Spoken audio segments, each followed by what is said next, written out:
Сәлем достар, бүгін сіздермен өте жұмсақ әрі дәмді болып шығатын самсаның рецептісімен бөлісетін боламын.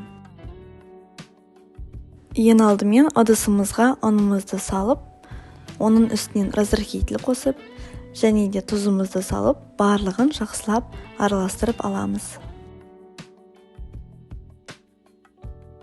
Одан соң айранымызды құйып, оның үстіне ақуызымызды қосып, және де ерітілген сливочный маслоны қосып, біркелкі қамыр жасаймыз.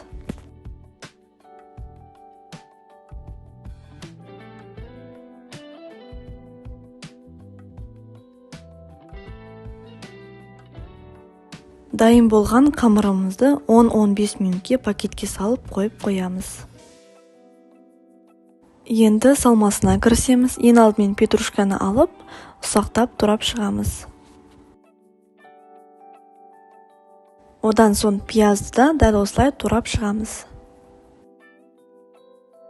Барлығын бір ыдысқа салып, тұзымыз бен бұрышымызды қосып, салмасын жасаймыз.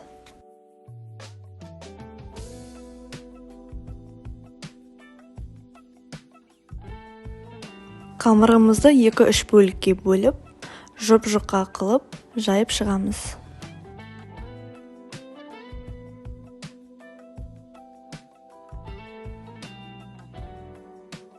Қамырымызды жайып болған соң, видеода көрсетілгендей ортасынан шетіне дейін жинап шығасыздар.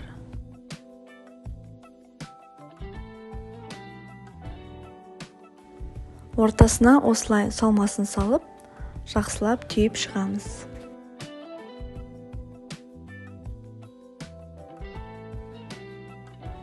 Енді осылай жұмыртқаның сары уызымен барлығын жағып шығамыз.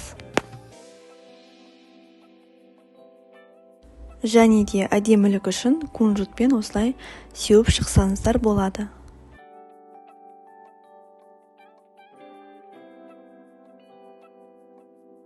Енді духовкаға 190 градусқа 30-35 минутке салып қоямыз. Біздің самсаларымыз дайын болды. Өте жұмсақ әрі дәмді болып шықты.